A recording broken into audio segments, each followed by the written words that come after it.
Please stand. We'll call the meeting to order. Recite the Pledge of Allegiance. I pledge allegiance to the flag of the United States of America and to the republic for which it stands, one nation, under God, indivisible, with liberty and justice for all. Roll call. Mr. McHugh. Here. Mayor Martin. Here. Miss Doherty. Here. Miss Spadacante. Here. Mr. Leahy. Mr. Leary. Here. Miss Martin. Here. 6 present, 1 absent. Okay, the first item on the agenda is approval of the minutes of the June 20th meeting. So motion to approve by Ms. Martin, second by Mr. McHugh. Any discussion? All those in favor say aye. Any opposed? The ayes have it. The minutes are approved. Under permission to enter, I know there is the ratification of various contracts with teachers and paraprofessional units. Are there other matters, Ms. Franco? Want to do the other matters? Oh, I'm sorry. Ms. Martin had her hand up. If I could, I just wanted to request that we take the final item out of order, or as a separate item. Move approval to take the final item out of order, Your Honor. The final item, what is it? Okay, this is the conference request? Oh, the permission to enter. Oh, okay. Why don't we just move to the teacher's contract, and we'll do these, the other permission to enter items after that. So, Ms. Franco, then we have 2 contracts, one with the United Teachers of Lowell, both the teachers and paraprofessional units, is that correct? Yes, Mayor Martin. We have the collective bargaining agreements for both the paraprofession and the teachers union with the Lowell School Committee for signature this evening. Okay. Any question or discussion on the contracts? Is there a motion to approve? So moved by Ms. Doherty, second by Ms. Martin. Any discussion on the motion? Roll call. We will vote them separately. The first contract will be the teachers unit. Mr. McHugh. Yes. Mayor Martin. Yes. Miss Doherty. Yes. Miss Spadacante. Yes. Mr. Leahy. Mr. Leary. Yes. Miss Martin. Yes. 6 yeas, 1 absent, approved. Okay. And now on the contract for the paraprofessional unit, is there a motion to approve by Mr. McHugh, second by Mr. Leary? Any discussion on that motion? Roll call. Mr. McHugh. Yes. Mayor Martin. Yes. Miss Doherty. Yes. Miss Spadacante. Yes. Mr. Leahy. Mr. Leary. Yes. Miss Martin. Yes. 6 yeas, 1 absent, approved. Okay, I know there are members from the United Teachers of Lowell here, both members and leadership.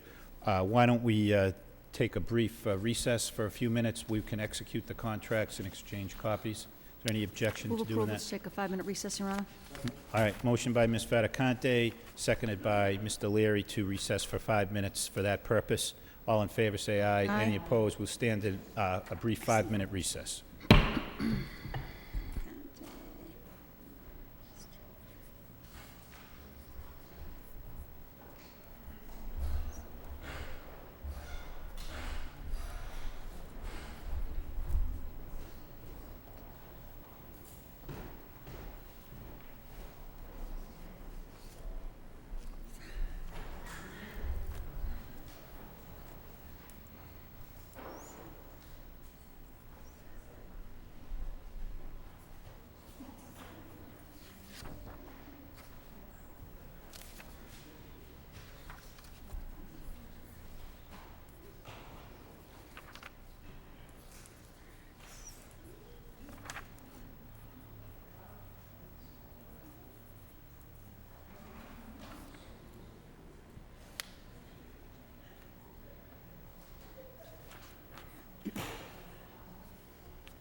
What's that? Wait,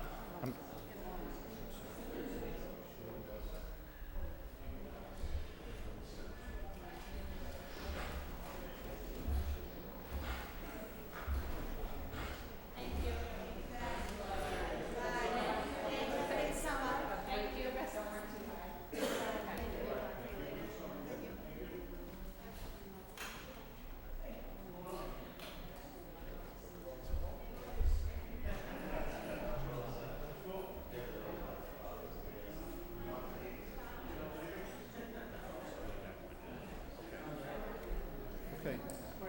May I see it? Is it a memorial? May I Yeah. have it?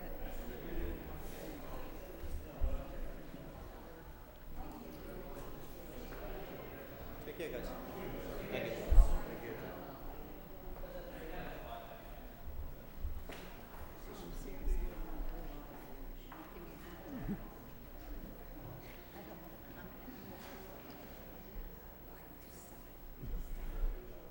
Okay.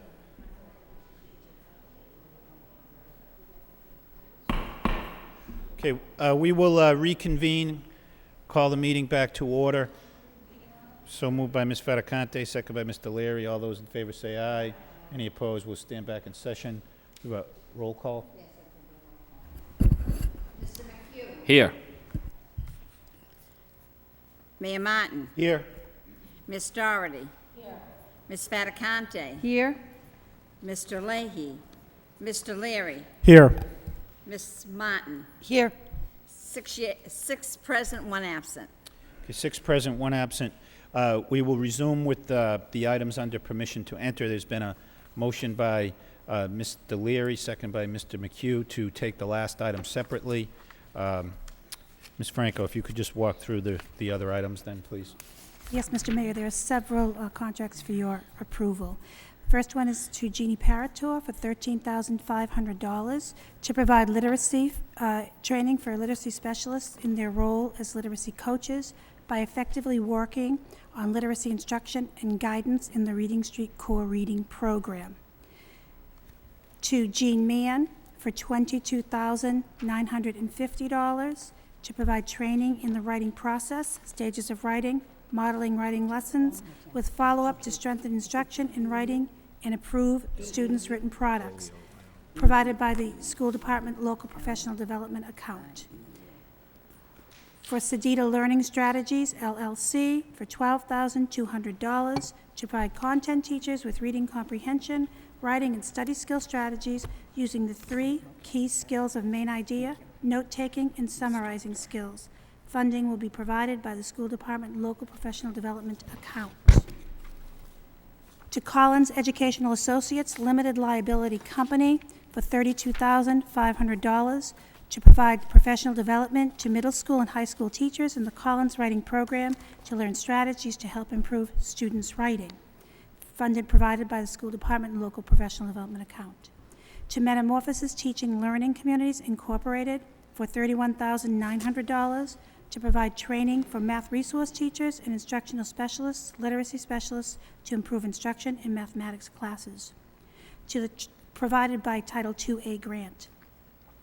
To trustees of Tufts College for $5,625 to provide professional development that will focus on implementing effective reading strategies across the curriculum.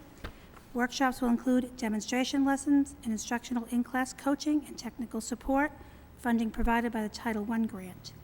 To Whittier Street Health Center Community Incorporated for $12,950 to provide music and art therapy on a weekly basis to children at the Pawtuckaville Memorial School Social Skills Pre-K classroom and at the Lincoln School ABE program. Funding provided by the Early Childhood various grants funding.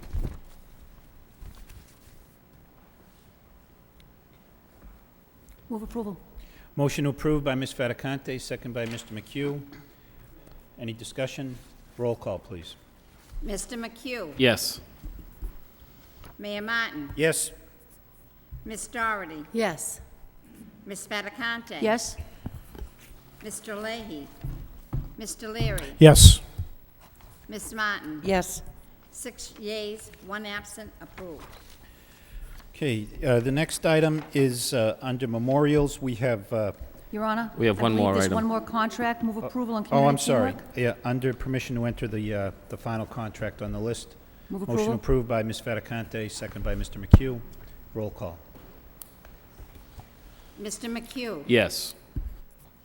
Mayor Martin. Yes. Ms. Doherty. Yes. Ms. Fattacante. Yes. Mr. Leahy. Mr. Leary. Yes. Ms. Martin. Present. 5 yeas, 1 absent, 1 present, approved. Okay, now under memorials, we have a couple of additions to the list. So there are 5 memorials offered by the committee as a whole. One, the first for Janet E. Connors, grandmother of Jay Lang, assistant superintendent, and mother-in-law of Leanne Connors, principal at the Green Elch School. For John Jack Barros, a Riley School student. For Arlene Ady, mother of retired special education director Janice Ady. For Joe Polak, a former Lowell High School teacher and renowned coach. And for Colonel Bolio, retired from the U.S. Army, a former Lowell High School teacher and ROTC instructor. And we have one additional memorial offered by Ms. Doherty for Stephen Tusignat, former music teacher at the Wayne Middle School and band director at Lowell High School. If we could all rise in a moments of silence and darken chambers in their memory.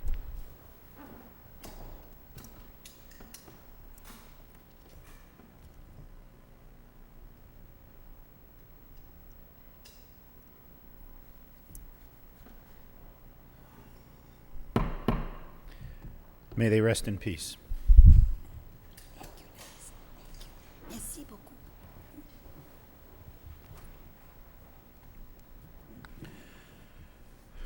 Okay, I believe there's no items under unfinished business or public participation, so that will bring us to the motions. The first motion offered by Mr. Leahy, Mr. Leary, and Mr. McHugh. I know Mr. Leahy got called away to deal with a family matter at the last minute and is not able to be here, but I know the other 2 makers of the motion are here. And the motion is that the superintendent provide a report on the status of the recent decision of the United States Supreme Court on school assignment. I would suggest that there is also an item under superintendent's reports on this, and I have a motion. Any objection to considering all All those together, items Your Honor. together? So, and my motion is that the school committee request the superintendent to provide a copy of the current school assignment consent decree and most recent guidance from the State Department of Education concerning the recent Supreme Court decision on the Seattle and Louisville case. And under the reports of the superintendent, there are steps underway to assess potential impact of the court decision on Lowell's school assignment process. We'll consider all of those items now. First, on the first motion, Mr. Leary or Mr. McHugh, whichever prefers to go first. Yes, just briefly, I know that we all understand there was a recent decision. I think what we need to be looking at is a number of things. You know, is this something that will affect our funding? I think is the first question I would have. I know that we get potentially extra funds from the state of Massachusetts and the DOE for consent under this decree. If we were to actually go back to, which I'm not against, the neighborhood school concept, would that affect the funding? I would want to make sure that as part of this, looking into this process, we need to understand that and make sure that, it would not, take away funds from the city of Lowell, from the state. And I think that would be my big concern.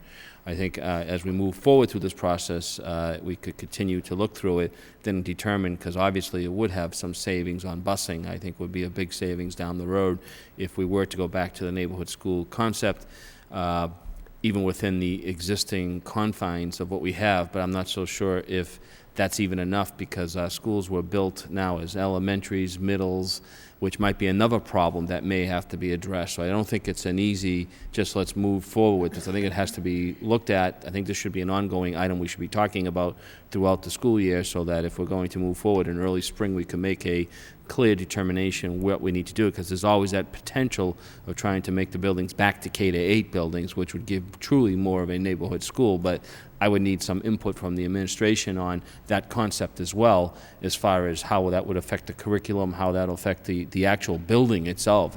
Would there be adjustments that would be needed to be put in effect to address those things? So I think it's something we need to look at, to do due diligence to make sure if it doesn't affect our funding. I think we should continue to look at this and then see what the various options are if we were to move forward. But if it does affect the funding, I'd be a little concerned about, going forward with any type of action that could take funds away from the state that we're receiving. So I look forward to a full comprehensive report, and look forward, I think this may be an action I will continue to talk about throughout the school year. Thank you. Thank you. Mr. Leary? Just quickly, I don't want to repeat a lot of what my colleague said. I agree. I am looking forward to see what Assistant Superintendent Ann Murphy has learned yesterday from meeting with the Department of Ed. I think once we have additional information from where their perspective's going, we can sit down and make the next step, or understand where we want to go as far as legal opinions, financial reviews, et cetera. So, and I also applaud the mayor. I think that's more, your motion, Mayor, is a more specific. I think reviewing exactly what the school assignment consent decree actually says of specific language would give us a great heads up. So I definitely I'm looking forward to hearing the information. I know that this won't be the last review of it. I think we're going to be reviewing this in greater detail throughout the summer, as well as probably the fall. Thank you. Thank you. Ms. Fedicante? Thank you, Your Honor. I'm also going to ask Assistant Superintendent Murphy to talk with us about her meeting yesterday, but it's also my understanding, after having some conversation with the superintendent, that the state will be telling us what to do, that they will be looking at what the Supreme Court decision says, and they will be looking at, in fact, how it impacts Lowell. Having been around for a couple of years, Your Honor, one of the things that our desegregation plan does differ with the Supreme Court decision is ours is based on linguistics as a racial, as a determination, not race. So, so children can be white and still be desegged under our plan. So our plan has a very different scope than the United States Supreme Court decision that just came out recently. So I think that the state has to especially look at places like Lowell, has to look at places like Chelsea, Springfield, that are under consent decrees, and determine whether or not it's a race-based consent decree or it is a linguistic-based consent decree, because ours specifically was based on a linguistic minority population, minority not even relating to color, minority relating to language. So ours is very complicated. when we compare it to a very simple assignment option like race. I mean, that's fairly simple. So one of my suggestions would be, I'm glad my colleagues brought that up, that we should be, looking at the original consent decree, what it says, how it impacts us, and, Your Honor, we have made several changes to the original provision, which have been accepted by the Department of Education. So we're probably going to need to take a look at how those changes that we've made, because we've made changes based upon distance. And I think we're going to have a lot of conversations with the Department of Ed over the next 12 months, because I don't think anything's going to happen before then. So my suggestion after that we also hear from Assistant Superintendent Ann Murphy, but my suggestion is also that there is a place that we created for this issue, and it is the Mayor's Task Force. And you chair that, Your Honor.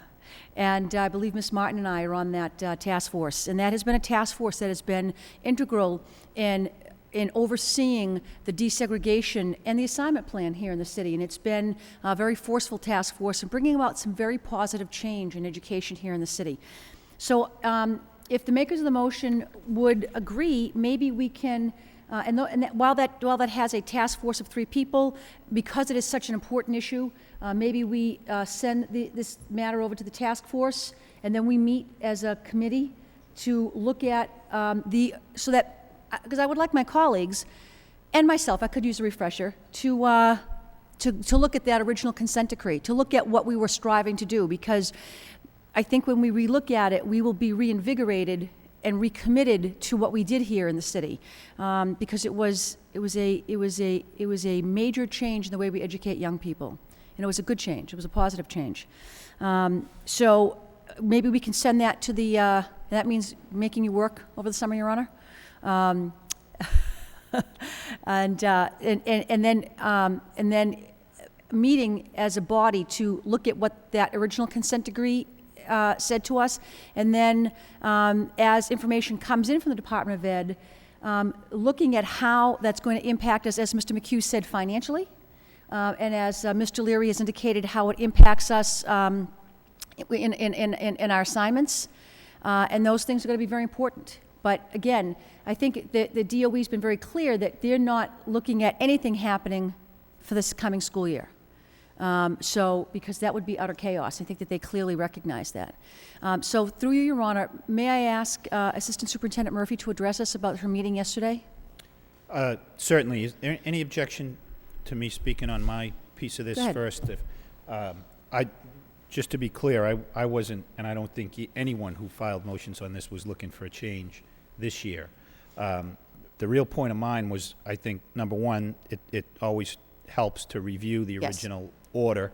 And number two, to your point, Ms. Fattacante, is the state is a party to our order, and so the state is going to be weighing in very heavily on what we're permitted to do here. I noticed in the paper today, at least the Attorney General's initial position on the Lynn case is that the Lynn plan complies, even under this current Supreme Court case. So certainly there are going to be many agencies weighing in, the Department of Education, the Attorney General, and we are going to have to take their guidance on this. So that was really the point of my motion. If there are changes we're going to need to make, then we're going to need to make them, but we need to be careful and deliberate about how we go about doing that. So that's really all I have to say at the present time. I think there is much work to be done, and certainly welcome input from Assistant Superintendent Murphy. Well, yesterday, Dr. Palacier and I attended the Department of Education Summit that began discussions. It was really the beginning of discussions that will happen throughout the year, looking at the impact of the Supreme Court ruling. And this summit yesterday gave us a first look at the legal pieces that go into this ruling. And one of the key pieces that the Department of Education wanted to stress to us was that the Supreme Court was really divided on this. That in the Seattle and the Jefferson County cases, when they were brought forward, there were two pieces that needed to be voted on. The first was whether the districts could articulate that there was a compelling interest to have a voluntary integration plan. And the second piece was that if there was a compelling interest, how do you achieve that? And is it narrowly tailored to achieve that compelling interest? And 5 of the Supreme Court justices ruled that the plans were not narrowly tailored to meet that compelling interest. However, when they then looked to see if there was a compelling interest to have an integration plan, Justice Kennedy, who felt that the proposals were not narrowly tailored, in his opinion, stated that there is a compelling interest for districts to have a voluntary integration plan, and spoke to the need to have diversity in the school systems. So with Justice Kennedy moving his position, if you will, sort of to the other side, there isn't, a clear ruling. What they did agree to was, or say, was that race cannot be the determining factor for integrating a school system. And what DOE is saying to us at this time is for districts to maintain the policies that they have, and that those policies and those agreements that districts have with the Department of Education really sort of enjoy a presumption of constitutionality, that we're okay with that. The Department of Education is going to, throughout the year, continue to have summits, continue to have discussions with the Attorney General's office, with school superintendents and school systems, with the legislature, to really take a look at what impact this has. Now, our desegregation plan, race is not the deciding factor on how we assign students. And the Supreme Court, if you read their opinions, and I have provided you all with a copy of for your summer reading, the full opinions of the Supreme Court. And what they've said is that districts can, rather than looking at race, they can look at race-neutral criteria. And what we have in Lowell is, when Dr. Chia looks at assigning students, we have a controlled choice plan, meaning that our city is divided into zones. There's a west zone, there's an east zone, there's a central zone that all students can go to school in those schools. Within that zone, she looks at availability of seats, sibling preference, proximity. So it's how close you're living to that school, if that is what you're choosing. It looks at the language of the students, and there are students who are coming into our school system who have very specific language needs, and their placement is dictated by that. Special education needs and concern for services, special education services, and then race. What the Seattle school system and the Jefferson County school system are, at this point, are going to move forward with their voluntary integration plans, but they are removing the race criteria. And they will still have their plans, but they will remove that piece of it. So I think that there's a lot for the Mayor's Task Force to look at in terms of our desegregation plan, guidance that will be coming down from the Department of Education as the year progresses, guidance through the Attorney General's office, and exactly how this is going to play out. At this point, I think the suggestion that all of this goes to the Mayor's Task Force, I would be very comfortable bringing everything that we have, all of the advisories that come in from the Department of Education, and certainly keeping the full committee informed of where everything stands, and doing that via the task force. Okay. Any further discussion on this? I don't remember who seconded my motion. Is there a second by Mr. Leary? Okay, so all those in favor of the motions being referred to the task force on desegregation, say aye. Aye.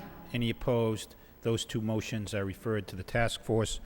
Motion to accept the report of the superintendent as a report of progress by Ms. Doherty, seconded by Ms. Motion to Fattacante. accept.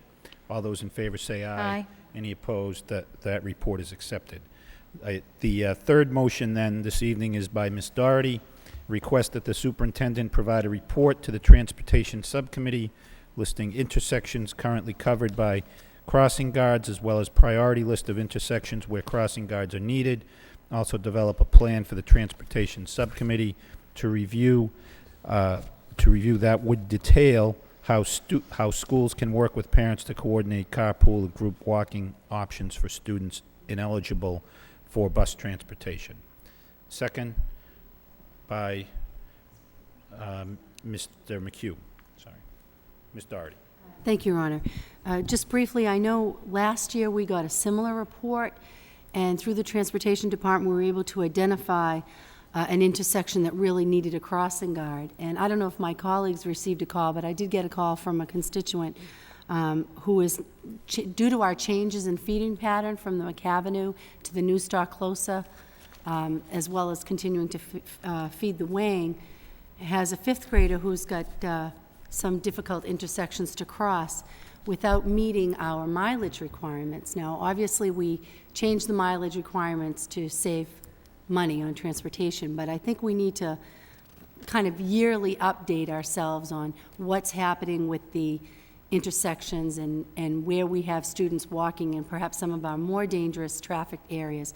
I did speak with the Transportation Director, Mr. Dakota, and he mentioned one intersection in particular that concerns him, and that's School and Westford Streets. So I thought if he prepared a report for us that had some priority intersections, we could at least start to look at that.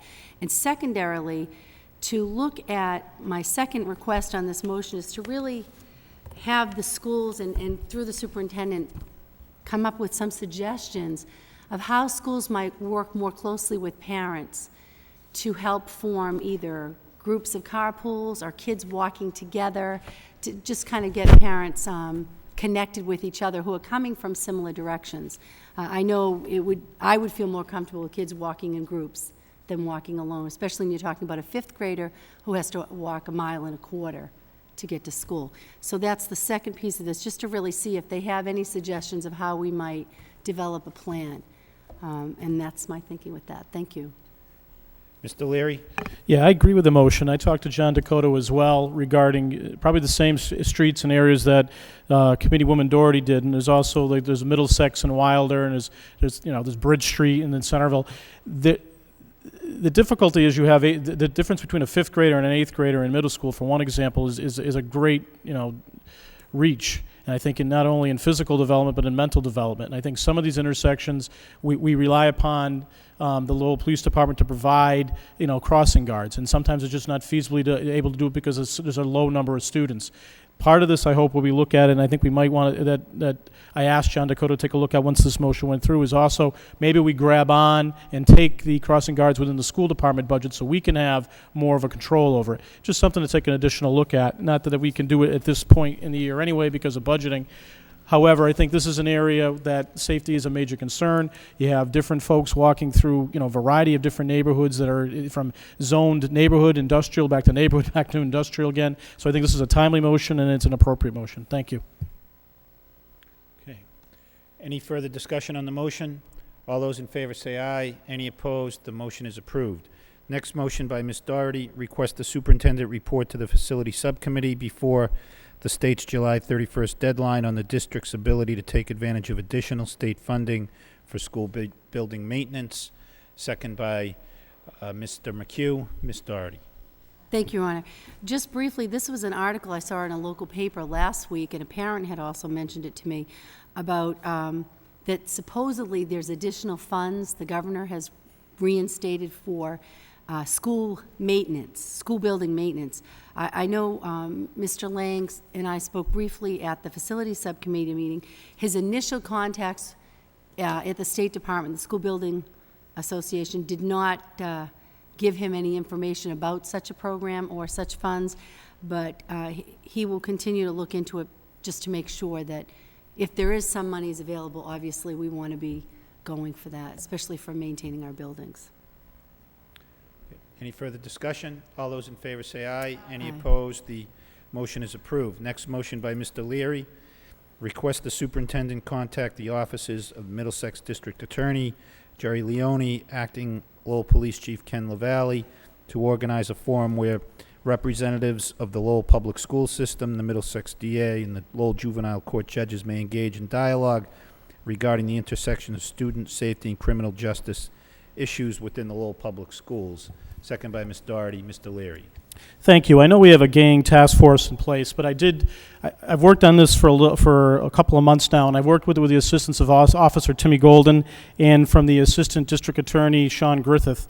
We met, I think, we went to one of our weekly task force meetings where some of our representatives address with the Assistant DA, Sean Griffith, really folks that are arrested within the school system and how they're tracking throughout the criminal justice environment. And I think one of the areas that the Assistant District Attorney pointed out that we really haven't addressed is really reintroducing, discussing these issues with the juvenile court judges. We're discussing with the police, obviously, discussing it with the school personnel and a variety of other individuals and organizations throughout the city of Lowell, and I think we're having some positive impact at this point. But I think also what we need to do from a school standpoint is bring in the judges into a conference. I think we've done this maybe like 10 years ago, reintroduce that, have the focus really revolve around with the school personnel, Officer Golden, as well as the Assistant DA, Sean Griffith. So I think that's really the premise of the motion. Okay. Thank you, Mr. Leary. Any further discussion? So somewhere along the lines of the Safety First program that we had ongoing? Yeah, but also bring the judges. Right, okay. All right. All those in favor of the motion say aye. Aye. Any opposed? The motion is approved. Next motion by Mr. Leary. Request the superintendent contact Chancellor of UMass Lowell, Martin Meehan, President of Middlesex Community College, Carol Cowan, to organize a forum where Lowell Public School personnel, Lowell School Committee members, and representatives of UMass and Middlesex engage in dialogue regarding current synergies between UMass, Lowell, Middlesex Community College, and the Lowell Public Schools. In addition, utilizing UMass Lowell and Middlesex Community College to create new programs in the future within the Lowell Public Schools, which would enhance the education opportunities for our students, and further request the superintendent invite the Lowell State Delegation, Senator Pangiatakis, Representative Golden, Representative Nangle, and Representative Murphy. Second by Mr. McHugh. Mr. Leary. Obviously, this is the longest motion in creation, but what I want, the premise here, again, is to reintroduce some of the positive options and programs we're dealing with UMass Lowell and Middlesex Community College. But I think as we have a new chancellor at this point in time, we need to have really the superintendent and the administration and the committee really show that we have leadership within the Lowell Public Schools where we want to work with UMass Lowell and Middlesex Community College. I think we've had opportunities where we've been very successful. I think we've had opportunities where we have been lukewarm, and we should do better. I think this is an area right now we can kind of re-energize, again, reintroduce ourselves in terms of our commitment to utilizing, and I think I can quote Brian Martin, you can live in Lowell and go to school here from K through all the way through getting your bachelor's degree and even your master's degree. So I think this is something we need to make sure we're firing. I use the word synergy, and I think it's a pretty cool word. I think if we can make sure we're firing in all cylinders, I think that's a positive thing. Thank you. Thank you, Mr. Leary. Any further discussion? Mr. McHugh. Yes, just briefly, I think the motion's timely. I think we have a lot of great programs. I think this is the exact time to reintroduce, reevaluate what we're actually doing to make sure that we're still continuing to head in the right direction with our partners of the colleges, and hopefully maybe come up with some new ideas to bring things back to the school and more opportunities for our high school students. So I couldn't agree more that the timing is actually great right now to take a look at this. Thank you. Thank you. Any further discussion? All those in favor of the motion say aye. Aye. Any opposed? The motion is approved. That brings us to subcommittee reports. The first report is of the Lowell High School Subcommittee, report and approval of minutes of the July 17, 2007 meeting. Ms. Doherty. Thank you, Your Honor. Yes, the high school subcommittee met last night. Present were Subcommittee members Regina Fatacanti and James Leary. Also present from central office, Jean Franco, and from high school administration, Bill Samaras, Dr. Wendy Jack, Kerry Lynch, and Dr. Roxanne Howe. This was perhaps one of the shortest high school subcommittee meetings we had. We had 4 items on the agenda, and I'll try to go through them quickly. The first one was to look at our changes to the handbook, which will be going to press soon for our incoming students in September. And I know if you look at the tags, I know all my colleagues should have received these. It looks like there's a lot of changes, but most of them are very simple, and I just wanted to point out the 4 that we really spent the most time discussing. The first one is on the 3 small letter I page at the very beginning of the document. And I just wanted to let my colleagues know the section called special notice was deleted. After much conversation at the subcommittee meeting last night, there were several committee members who felt it was not necessary to include that information, which was regarding release information. So we deleted that paragraph. The next change I wanted to bring your attention to was on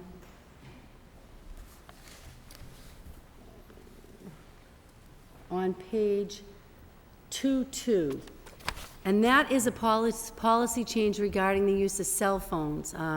My colleagues may remember when we discussed changing the cell phone policy with the middle school principals. There were several principals who attended that meeting who had quite strong feelings about cell phones being even physically on our students. But the high school administrators felt that we're dealing with much older students, many who drive, many who work, many who are already 18 years old, and that it was counterproductive to say they couldn't have a cell phone on them when many of them were bringing cell phones anyway. So what they did was they came up with a very clear policy that the bottom line is cell phones will not be on or visible on school property during the school day. They have to be shut off and put away before they enter the school building. There are very specific guidelines and consequences that basically, if you are seen with a cell phone on school grounds, the phone will be taken from you and it will not be returned unless a parent or a legal guardian comes in to get it. So I want to make sure my colleagues were aware of this policy change. The subcommittee, after some discussion, agreed to go with the recommendation from the high school regarding the cell phone policy issue. The third item I wanted to point out regarding the handbook is on page 6.1. And under the co-curricular activities, there were a list of clubs, and there is one club, the Christian club, that will be struck from that list. Just in terms of being true to the constitutional separation of church and state, with discussion that was felt that that would not be appropriate to have such a club at the high school. The other change I want to bring to your attention was Appendix D1, which has to do with bullying. And basically you can see by the highlighted text that this whole section on harassment has been expanded to include a definition of bullying and really just more in line with the district's work around discipline and bullying issues that was conducted over this last year. To have the high school handbook reflect the changes in the expansion on discipline and the definition of bullying throughout the district. So that paragraph was added. And the last change I wanted to bring to your attention was J4, which is the denial of consent for release of student information. As my colleagues may know, under No Child Left Behind, we are required by the federal government to release the name and contact information of our students at the high school unless parents sign this opt-out form. So we are including it here in the handbook, but we will also continue to send the letters out to parents as we've done in the past. But I just wanted to bring this to your attention. I don't know if there are any other questions about handbook changes, but I know the high school is interested in moving forward with these printings, so we're looking for a vote of approval on these changes. And at the subcommittee meeting, we did get a motion by Mr. Leary, seconded by Ms. Fatacanti, to recommend the committee as a whole accept the student handbook as amended. And that's what I would bring forward to you on this particular item. Okay, so moved and seconded. Any further discussion? Ms. Martin? Can I just ask one quick question on the removal of the club? What was the thought process behind that? Then Fed can't. I never used the word constitutional, even though I heard you say that. But schools are non-religious places. And it was my opinion they should remain non-religious places. Because I don't want now and I used the example, the Wiccan Club. They'd be much more fun. Much more fun. Exactly. Bark at the moon, sway with the wind. But you can see my point, Your Honor, and I make light of it, and for all those Wiccans out there who are watching, I profusely apologize. But this was my issue that I raised. Well, is this an existing club? No, being- well, they'd like to come, here's how they work it. They gather around the flagpole every morning, they hold hands and they pray. And I have absolutely no problem with that. In fact, I've asked that they say one for me. But it's outside the building, Your Honor.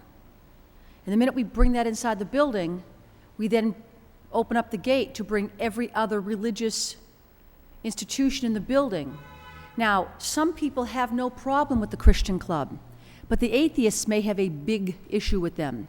Some people have no problems with the Wiccans, but the Satanists may have some problems with the Wiccans. And my goal here was to eliminate all the problems and make it very clear that religion has to stay outside the front door.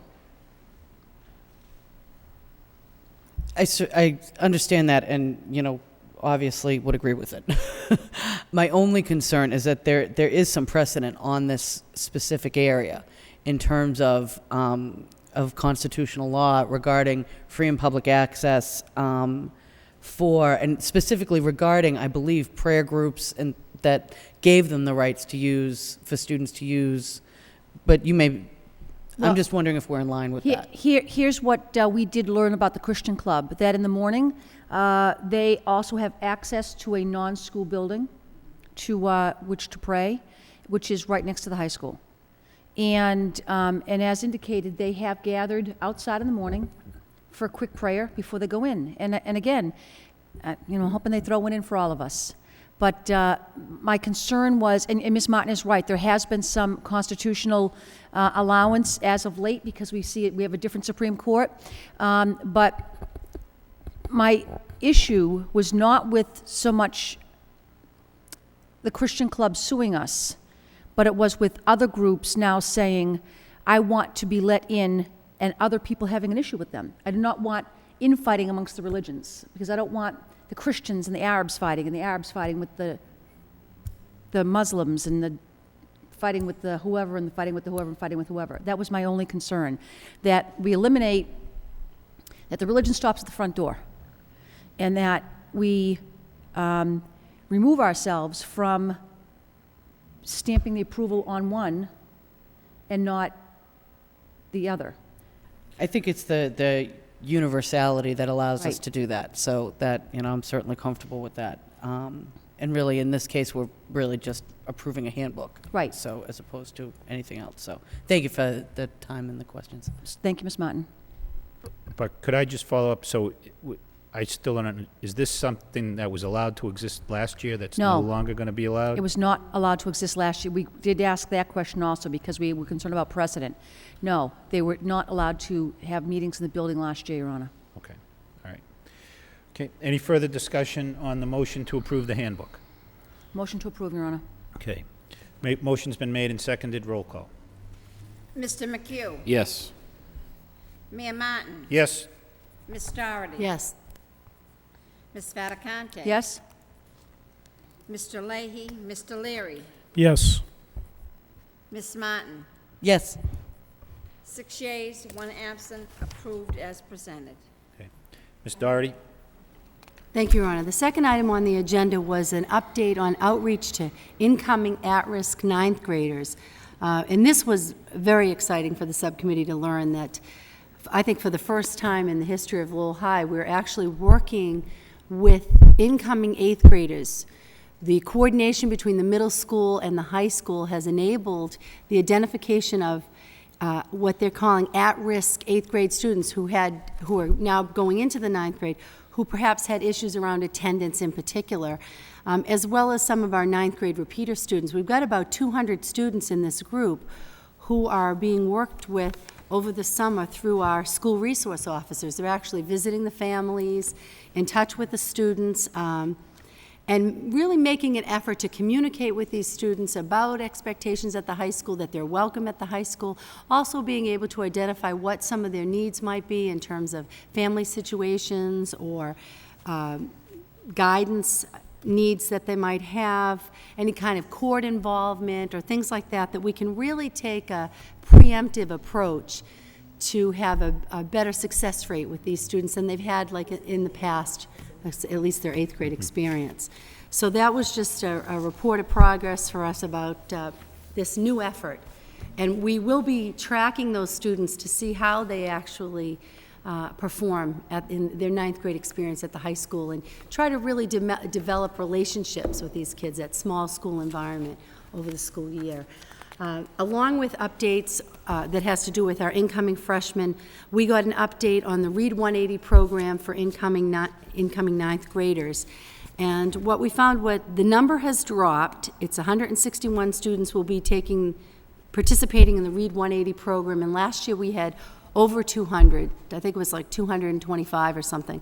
The percentage is still similar. We also have less 9th graders coming in, but still it's a manageable number compared to what we had last year.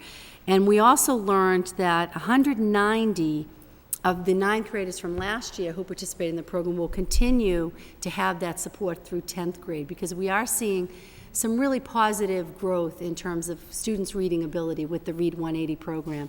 So it's something we want to continue to provide that support. So that was just an update on that. The last item on the agenda was we discussed the pilot evening program for credit recovery. As my colleagues might recall, this was a discussion about adding geometry and English classes for students who had failed it 2 times or more, and it was really a deterrent for their ability to graduate high school. This program is specifically designed to help us reduce our dropout rate. And the idea of the credit recovery program, the concept behind the curriculum and instruction for the class, all that was fine with the subcommittee. We felt very excited and that it was a good approach. The concern, however, was with the idea of having the classes in the evening, that we had issues with transportation, students out after dark, trying to get home, the whole, bus situation. So we asked the high school administration to come up with some alternative approaches, perhaps an afternoon, kind of an after-school program. They even talked about doing something on Saturdays. So the way we left it was they're going to get back to us with suggestions of something that would not be an evening class. So that's pretty much what we covered at the meeting, and the vote was obviously to recommend that you accept this as a report in progress. I don't know if anyone has any comments. Thank you. Okay, just real quick, and thank you, Chairman, for putting that all together very quick and concise. I want to speak regarding the geometry programs, the pilot program, real quick. I want to thank Committeewoman Fedicani and the administration and the entire committee for really coming up with some alternatives and having something later during the night. I think that was a very positive meeting, and I think that what this pilot program, having it in the morning and after school, I think is going to be something where we're going to really reap dividends and really rescue a lot of students who are not graduating. So I think it was a very it's a good pilot. I hope to see positive results from it. Thank you. Thank you. Motion to accept the report as a report of progress by Motion to accept, Your Honor. Mr. Faticante, second by Ms. Martin. All those in favor say aye. Aye. Any opposed? The report is accepted. The Facility Subcommittee reported the meeting this evening. I know Mr. Leahy had to leave. Is there? Are we going to wait on Mr. Leahy's report? You can do it? Okay. Ms. Mr. Doherty? Leahy called me this afternoon and asked me to chair that meeting for him in his absence. I can report on it now, or we can wait, whatever the body wishes. what's the wish of the committee on that? Let, 1 minute report?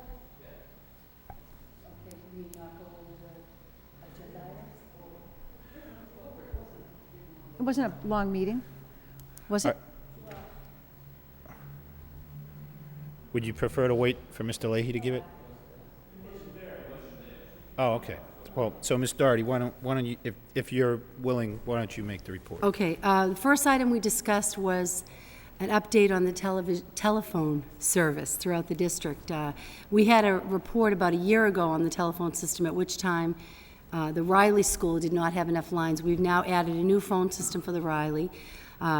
Couple of things that came out. One was some of our phone systems, like the high school is the oldest at 27 years old. The Merklin is 21 years old. 12 of our phone systems have voicemail, automated voicemail, 18 don't. But I think what really came from the discussion was a sense that this is a beginning of a report of progress, that really what the subcommittee is looking for is a standard of service in terms of when the public calls one of our schools. Do they get a human? Do they get information that is helpful? And do they get access to the schools the way they need to? A sort of a uniformity in terms of the service of our phone system. So Mr. Lang suggested that if he had some more time, once we get into the school year, that the facilities department would do a sort of a survey of the services that are out there and come back to the subcommittee again with more information about that initial access that the public has with our phones, through our phone system. The other stuff we looked at had to do with operations and maintenance status report.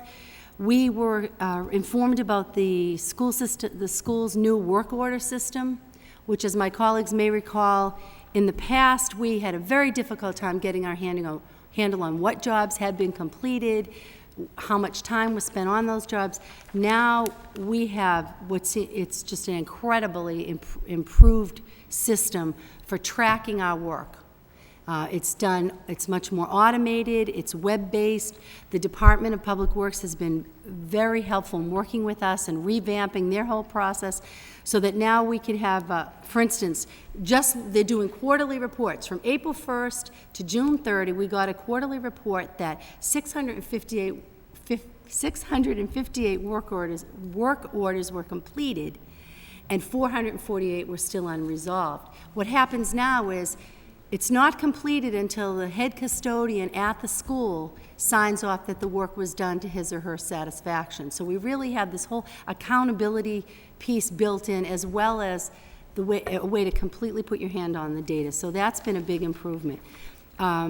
We also looked at some of our maintenance needs. In particular, roofs came up. We discussed how at the Riley School in particular, the Department of Public Works has been patching that roof problems many, many times. It was in the city. The DPW requested it. Last year it was not in the budget. It's not in this year's budget. And there was some discussion about how this roof is now at a point it absolutely has to be dealt with.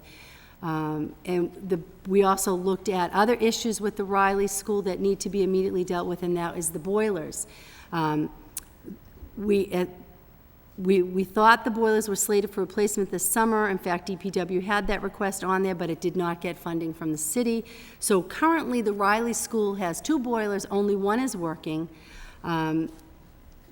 The thinking is it's going to be a very rough winter if we don't have boilers for the Riley School.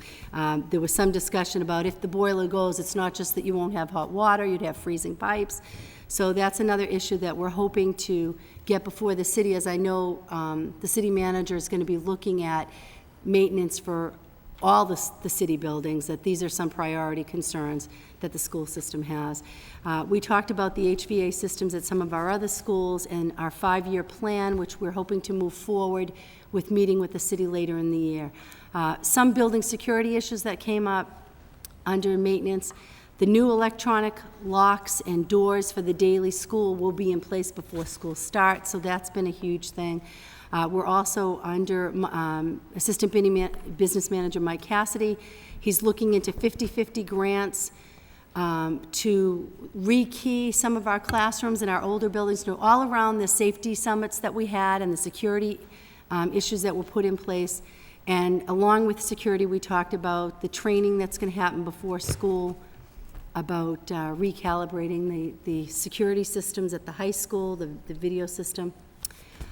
The last two items were the recycling program, which we have got some success with that. 8 schools are doing paper retrieval, where they get, the paper they collect gets weighed and turns into cash for those schools. We've had some problems with kids starting fires in the dumpsters that hold the paper, so that's been a problem. We see bottles and cans as the next step for recycling with our schools, but we have had a consistent problem, a problem with consistency regarding the city recycling contractor picking up cardboard and stuff like that. That makes it less of an incentive for schools to be recycling cardboard if it's not ever getting picked up. It becomes a real problem. So that's going to be an ongoing thing. And the last item was the summer 2007 projects, where we got a list of 20 different maintenance projects that are happening throughout the city at our schools, at the Washington, the Daly, the Robinson, you name many, Lincoln, the high school. I won't go over the list, but it's a pretty extensive list that we are working diligently with the city to maintain our buildings. Thank you. Any comments from the facilities subcommittee people? Thank you. Motion to accept the report as a report of progress by Mr. McHugh, second by Ms. Martin. Any further discussion on those issues? All those in favor of the motion say aye. Any opposed? The motion is approved. Under reports of the superintendent, we already dealt with the first item. The second item is a report on athletic scholarships. Madam Superintendent. Yes, Mr. Mayor, you're in receipt of a report by Athletic Director Brian Martin. It's about the athletic scholarships of the class of 2006, where Mr. Martin writes about the 11 high school athletes that received athletic scholarships to prep school or four-year institutions. The total amount of these athletic scholarships were the amount of $520,000, which in essence, when it was included in their academic portion of scholarships, the amount for those 11 students exceeded $1 million, according to the data submitted by Athletic Director Martin. He also had the breakdown of the sports where the scholarships took place for the students. Okay. Ms. Martin? Thank you very much. And thank you to Mr. Martin and the staff at the high school for pulling together this information for us. I'm actually really glad I asked the question and asked that we ask for the additional information, the breakout, just because I found it very instructive. I really had a very different sense of the numbers we were talking about when we were talking about athletic scholarships at the high school. So I think as we move forward, certainly it's something that we want to ensure that more and more of our very talented, both academically and scholastically, students have, athletically and scholastically, that we want them to take advantage of these opportunities, and I'd love to see those numbers go up. It was pretty surprising to me to see that number 11 as the total number for this last graduating class. So I think it certainly gives us room to move and ways to improve upon the connections we're making for our students at that next level of their education. Thank you. Thank you. Any further discussion on the motion, on the report? Motion to accept the report as a report of progress by Mr. Leary, seconded by Mr. McHugh.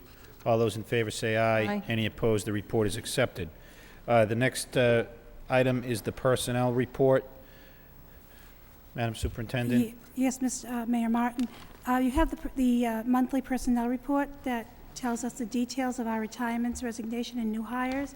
This is a highly active time of year, so I know that you will enjoy seeing the 3 pages of new hires that are here for your review, and it appears that we're in full swing to fully staff by the first day of school.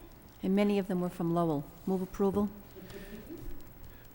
Motion to approve by Ms. Fattacante, second by Ms. Martin. All those in favor say aye. Aye. Any opposed? The report is accepted. And finally, the list of eligible teachers. Madam Superintendent. Yes, Mayor Martin, you have your monthly report of the list of eligible teachers as it exists up through today for your review. Move approval, Your Honor. Motion to approve the report by Ms. Fattacante, second by Ms. Doherty, all those in favor say aye. Aye. Any opposed? The report is accepted. Under new business, we have several items. First, the acceptance of the Stocklosa Middle School, the Pine Arts Magnet School, and Lowell High School. Yes, Mayor Martin, you have here just copies of the fact that the building inspector for the city of Lowell has judged the facilities of the Catherine Stocklosa, the Pine Arts School, and Lowell High School substantially complete and safe for occupancy, and the committee hereby accepts the facility for use of educational usage in accordance with the regulations of the Commonwealth of Massachusetts. We do them all together? All at once? Okay, so any objection to considering all three together? Let me just read the vote. Go right ahead. All right. Whereas the City of Lowell District has undertaken a construction project of the Catherine P. Stocklosa School comprising 105,000 square feet, a cost of approximately $24,734,000, whereas the building inspector of the city has judged the facility substantially complete and safe for occupancy, the committee hereby accepts the facility for use as an educational facility in accordance with regulations of the Commonwealth of Massachusetts Department of Education. The same language for the Pine School, construction project of approximately 76,000 square feet, cost of $11,782,000, and for Lowell High School, approximately 512,000 square feet, cost of $40,318,000. Motion to approve Motion by to approve, Your Ms. Honor. Fattacanti, second by Mr. Leary. Ms. Fattacanti, did you want to be heard? No, next item, Your Honor. I thought Okay. you were going all three. Roll call on the motion to accept the schools. Mr. McHugh, Yes. Mayor Martin, Yes? Ms. Doherty, Yes. Ms. Fattacante, Yes? Mr. Leahy, Mr. Leary, Yes. Ms. Martin. Yes.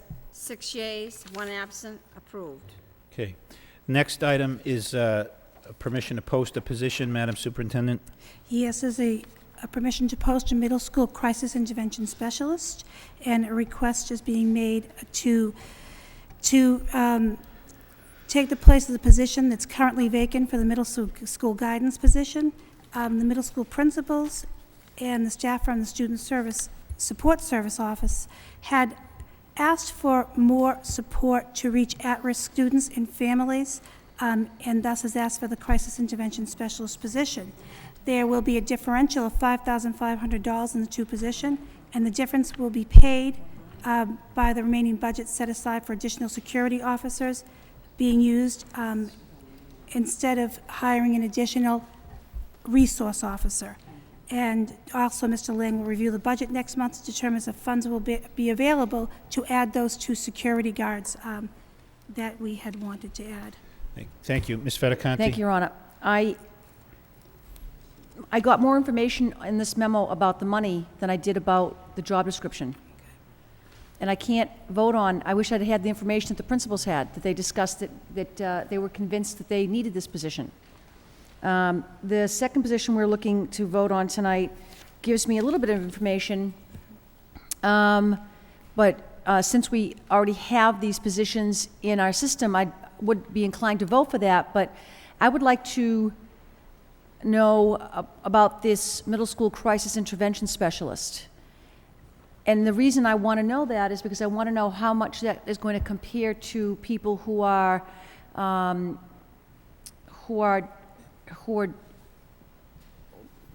looking at working with our truant students.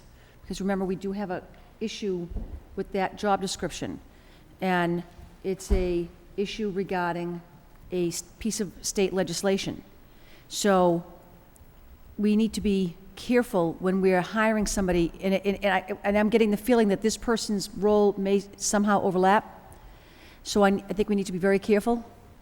So I'd like to vote on it at the next meeting and get a job description between now and then, please, Your Honor. So, motion to delay action for, it'd be a month approximately, by Ms. Fattacante, second by Mr. McHugh. Any further discussion on this? All right. Any request for a roll call? All those in favor of the motion say aye. Aye. Any opposed? The motion is approved. brings us to conference, and that's for both, right? For both items?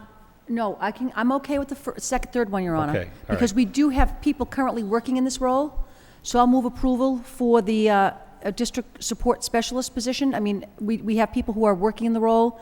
We know what these people do. But this other job is a brand-new role in the school department. And we are in some tight fiscal times, so let's make sure we're spending our money wisely. But for the second one, I'd be okay with that if my colleagues were okay. Motion to approve by Ms. Fattacante, second by Ms. Martin. Mr. Leary, did you have? Just for the public, this is the, and I just echo what you're saying, the district support specialist position, the person who was filling it was just promoted.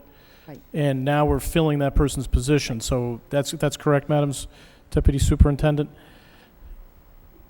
No, No. that's not correct. The person who is filling the district support specialist position, Yeah. no, that's a new position that has been gotten by a grant that was written by Ann Murphy, the district support specialist. Can we get a brief explanation? I think I Yes. know what we're talking about then, but Yes. can you just a brief explanation? This is, I know it's grant funded, but still, what is this position going to be doing? Well, there were 4, now there's only, we cut a couple out of the budget, right? Ms. Murphy, Yeah. do you have Sorry. information on this? Thank you. The Executive Office of Health and Human Services, we have a grant that we've been awarded from them, and it's a grant that's renewable for the next 4 years. And it's specifically targeting partnerships with the Department of Social Services, looking at at-risk kids. And some of the initiatives that we've worked on this past year are looking to work with our special education teams around reducing the number of referrals that result in students being ineligible, getting our psychologists and team chair people into the schools more, looking at the possibility of redesigning our parent information center to be more of a family resource center. And that's what this grant is really looking at. And the money from the grant would be used to fund an additional student support services, the district support service. Just, and I think that's okay. Now I understand exactly what this is. I guess one quick question: after the 4-year grant, through you, Mayor, to this grant, once the 4 years is up, we're not obligated to fund this position out of our budget, correct? No, we're not. Okay, No, we're good. not. Okay, then I'll definitely, I'll support this. We were specifically looking to take the grant money and really look and work on initiatives that we would be able to sustain beyond the grant. Okay.